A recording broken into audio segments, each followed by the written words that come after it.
Good morning. He is risen and I am awake. Praise God. Happy Sunday. So right now, we are going to the 7-Eleven kasi bibili tayo ng kape. And yeah, look at ito yung kultura nila dito.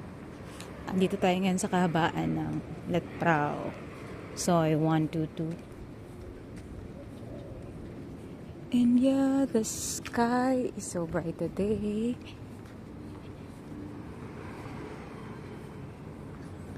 Okay.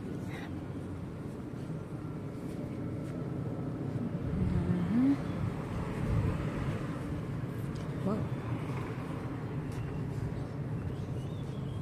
Askang igang morning pa lang, but there's a lot of things to be grateful about. First is that I'm able to wake up this morning, celebrating the life that God has given me. Second, I was able to walk in this beautiful nation of Thailand, where God is about to do something great. And third, I am going to 7-Eleven to buy some coffee so that I would be able to have energy. And thank God for the provision. It's indeed totoong hindi tayo pinagkukulang ng Panginoon, pagkat even if we are away from the family, but God has provided work, God has provided health, God has provided everything that I needed for me to survive here and for me to do God's will and God's purpose in my life while I'm here. And right now, we are 7-Eleven. And here's fruit vendor. Okay, so we're gonna cross this. May mga vendors pa dito, mga little vendors.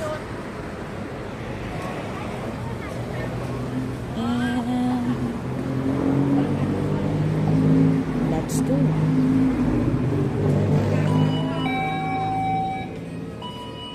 Alam mo, pagpasok mo ng 7-Eleven, kape agad yung maaamoy mo.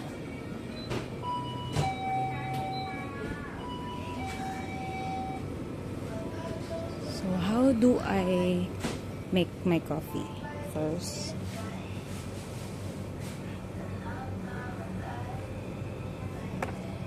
so you should do your own coffee here. Just choose which one would you like. And I like this one.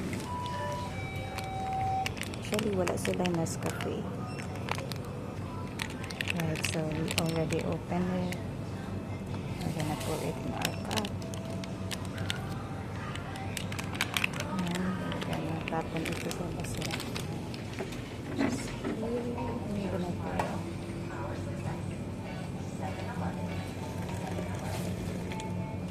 Okay, I'm gonna take this flat one, and we're gonna pay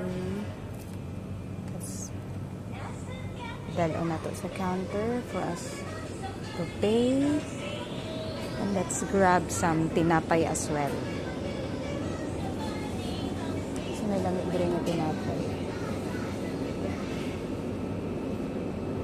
Okay, 3 minutes to choose. No, I think I'm going. Ito, lamig ka nga tinapay dito, guys. Naganahan ko.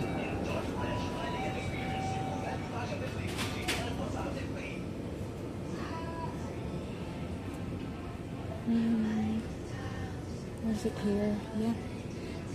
Okay. Choco flavor. Let's have this one.